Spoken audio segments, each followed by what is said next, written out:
د دوستي ملګرتیا په تړاو باندې ډېرې لیکنې، ډېر اشعار ویل سوي او ډېر صفتونه، ډېر غیبتونه او ډېرې ګیلې سوي په دې تړاو.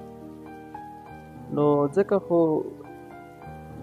درې شاعران ډېرو په دې اړخ باندې لیکلي وو، اشعار ویلي، خو د درې شاعرانو د اشعارو لنډیز په دې تړاو باندې چې بېل بېل تعریفونه، بېل بېل صفتونه او بېل بېل ګیلې لري، د دې کلیپ له لارې ستاسو سره شریکوو. د رحمان بابا چې یو ډېر مشهور شاعر دی او د شعرو سره د ډېرې هېوادوالو مینه ډېره زیاته ده. هغه وایي په راحت کې خو به هر سړی د یار سي، په راحت کې خو به هر سړی د یار سي، یار هغه دی چې په سخته کې پکار سي. ټول خپلوان ترې راتاویږي چې امیر سي، ټول خپلوان ترې راتاویږي چې امیر سي، چې غریب سي هر سړی ترېنه بیزار سي.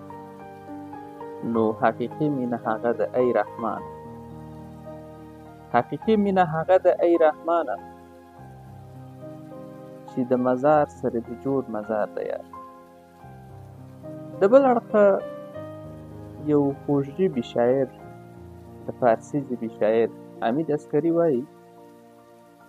وایي شانه اترادی راوردی سرم را باد برد، شانه اترادی راوردی سرم را باد برد، خشت خشت آجر آجر پیکرم را باد برد.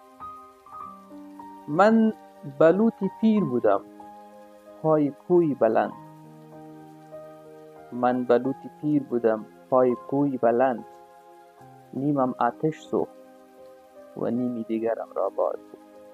یعنی وخت داسې چې په ملګرتیا کې هر سړی وایي زه ملګری لرم، هر سړی وایي چې ملګري لرم، هر سړی وایي چې زه دې ملګری یم.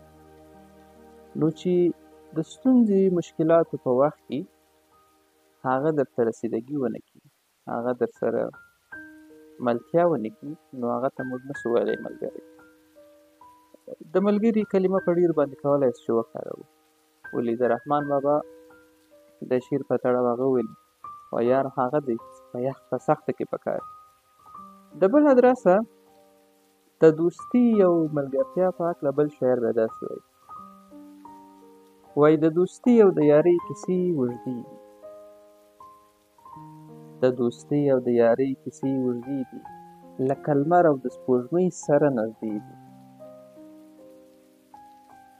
په تعریف او په غیبت ملګري بوخت دي، په تعریف او په غیبت ملګري بوخت وي، ازموینې د دوستۍ تر یو کېږدئ. اعتبار او د سستۍ دوه مثالونه، اعتبار او د سستۍ دوه مثالونه، نوابي فکر دې وکړه بیل بیل صورتونه. د ملګري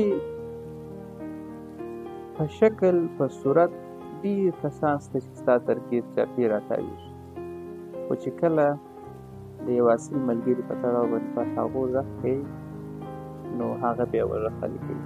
کیدای شي دا ستونزو مشکل په موږ کې کم وي، کیدای شي د تعداد د لحاظه یا د کمیت له لحاظه په سلګونو دوستي او ملګري ولرو، ولې د کیفیت له لحاظه نو که وګورو د ګوتو په شمېر څو کسان به چې حقیقي ملګري.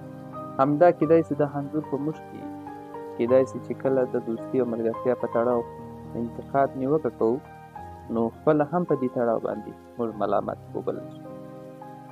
نو په هر د دې ټولو موضوعاتو په تړاو باندې یو لنډه خبره دا کوو، صداقت او اعتبار دی، ولو که هغه دوستي د زړه د مینې وي او که نه وي، خو چې صداقت او اعتبار وي په هغه کې هغه د دوستۍ تعریف هم ښه څرګندېږي چې زه د دې کس د ملګري سره په حقیقت او د زړه نه ملګرتیا کوم او که نه کوم.